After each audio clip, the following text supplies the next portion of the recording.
Hey guys, இந்த எபிசோட்ல நாம ஃபாரின் மூவி சீரீஸ்ல பார்க்க போற படம் 2024 தாய் லாங்குவேஜ்ல டார்க் காமெடி த்ரில்லரா வெளியே வந்திருக்கும் தி மர்டரர் படத்தை பத்தி தான் பார்க்க போறோம்.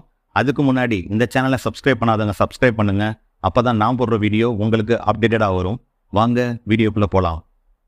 இந்த படத்தோட கதை என்னன்னா, இங்கிலாந்து நாட்டை சேர்ந்தவர் தாய்லாந்து நாட்டை சேர்ந்த சாயின்ற பொண்ணை கல்யாணம் முடிச்சிருக்காரு. சாய் ஏற்கனவே கல்யாணம் ஆகி டிவோர்ஸ் ஆனவங்க.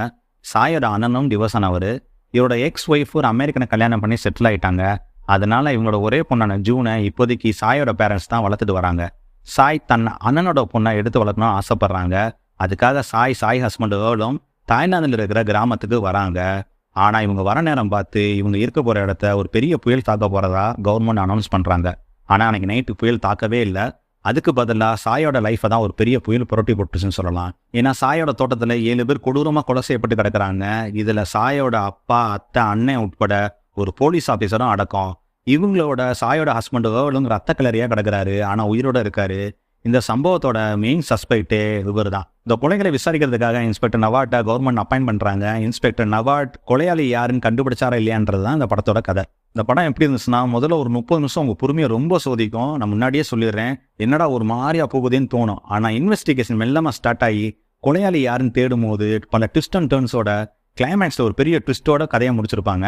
இந்த படத்துல மெயின் ரோல் யாருன்னா, இன்ஸ்பெக்டர் நவாட் கேரக்டர் நடிச்சிருக்கிற பெச்சாய் வாங்கமலோ தான். இவர் யாருன்னா, ஆங்பக் படத்துல டோனி ஜாக்கோட ஃப்ரெண்டா வருவாரு. அவர் தான் இந்த படத்துல ரொம்ப நல்லாவே நடிச்சிருந்தாரு. இவர் கூட ஒரு கான்ஸ்டபிள் கேரக்டர் வரும். இவங்க 2 பேர் வர சீன்லாம் காமெடி நல்லா இருந்துச்சு. படத்தோட கதையை அபிஷேக் ஜே பஜாஜ் எழுதியிருக்காரு. இவர் ஒரு இந்தியன், தாய்லாந்துல இருக்கிற நெட்ஃபிளிக்ஸ்ல ஒர்க் பண்றாரு. மர்டர் இன்வெஸ்டிகேஷன் படங்கள்ல வர ஒவ்வொரு நாட்டை அவிழ்க்கும் போது அடடேன்னு சொல்ற மாதிரி பல ட்விஸ்ட் அண்ட் டர்ன்ஸோட கதையை கொண்டு போறாரு. ஃபர்ஸ்ட் ஆஃப் போர் அடிச்சாலும் செகண்ட் ஆஃப் நல்லாவே இருந்துச்சு. இந்த கதையை விசிட் சசனாண்டியாங் நல்லாவே டைரக்ட் பண்ணியிருந்தாருன்னு சொல்லலாம். படத்தோட சினிமாட்டோகிராஃபி நிறமன் ராஸ் பண்ணியிருக்காரு. படத்துல நிறைய நைட் சீக்வன்ஸ் இருந்தாலும் டேட் ஷாட்ஸ் இருக்கு. அதெல்லாம் ரொம்ப நல்லாவே எடுத்திருந்தாங்க. குறிப்பா இவங்க யூஸ் பண்ண ஹைலைட்டர் கலர் பேலட் ரொம்ப அழகா டிஃப்ரெண்டா இருந்துச்சு. நைட் சீக்வன்ஸ்லாம் லைட் செட்டிங் நல்லாவே பண்ணி எடுத்திருந்தாங்க. படத்தோட மியூசிக் ரித்திக் ஜோயல் பண்ணியிருக்காரு. தாய்லாந்து கலாச்சாரத்தை பிரதிபலிக்கிற மாதிரி இவரோட இசை இருந்துச்சு. படத்துல நடிச்சிருக்கிற ஆக்டர்ஸோட பெர்ஃபார்மன்ஸ் பார்த்தோம்னா, இன்ஸ்பெக்டர் நவாட் கேரக்டருக்கு அடுத்து ஏர்ல் கதாபாத்திரத்தில் நடிச்சிருக்கிற ஜேம்ஸ் லேவரோட நடிப்பை சொல்லலாம்.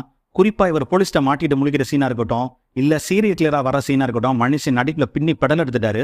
சாய் கேரக்டரில் நடிச்சிருக்கிற எசையா ஹோஸ்வான் அவங்களுக்கு கொடுக்கப்பட்ட கேரக்டரை நல்லாவே நடிச்சிருந்தாங்க. ஜூன் கேரக்டர்ல பேபி சப்பி நடிச்சிருக்காங்க. அந்த பொண்ணு நல்லாவே நடிச்சிருக்கு. படத்தோட நெகட்டிவ்னா, முதல்ல ஒரு 1/2 hour சொல்லலாம் ரொம்ப ஜவ்வா இழுத்துருக்காங்க. அப்புறம் தாய்லாந்து பீப்புள்ஸ்லாம் ஒயிட் பீப்புள் இருக்கிற மாதிரி படம் எடுத்து வச்சிருக்காங்க. ஆனா அதெல்லாம் இவங்க அடிக்கிற கூத்துல மறந்து போயிருச்சு. ஓவராலா இந்த படம் எப்படி இருந்துச்சுன்னா, ஃபர்ஸ்ட் ஒரு 1/2 hour இந்த படத்தை பொறுமையா பார்த்துட்டீங்கன்னா ஒரு பக்காவான கிரைம் இன்வெஸ்டிகேஷன் த்ரில்லரை டார்க் காமெடியில பார்த்த திருப்தி கிடைக்கும். இந்த படத்தோட கிளைமேக்ஸ் நீங்க யூகிக்கவே முடியாது. இந்த படத்துல நிறைய கிஸ்ஸீன்ஸ், ரத்தம் தெரிக்கிற காட்சிகள் நிறைய இருக்கிறதுனால குழந்தைங்களோட இந்த படத்தை பார்க்க முடியாது. ஃப்ரெண்ட்ஸோட இந்த படத்தை தாராளமா பார்க்கலாம். இந்த படம் நெட்ஃபிளிக்ஸ்ல இருக்கு. இந்த படத்துக்கு நான் கொடுக்குற ரேட்டிங் 3 out of 5. இந்த வீடியோ பிடிச்சிருந்துச்சுன்னா லைக் பண்ணுங்க, ஷேர் பண்ணுங்க. உங்கள் கருத்துக்களை கமெண்ட் செக்ஷன்ல பதிவு பண்ணுங்க. இந்த சேனலை சப்ஸ்கிரைப் பண்ணாதவங்க சப்ஸ்கிரைப் பண்ணுங்க. மீண்டும் அடுத்த வீடியோவில் சந்திப்போம். நான் உங்கள் கான்காட். நீங்கள் பார்த்து ரசித்தது சினிமா வித் கான்காட்.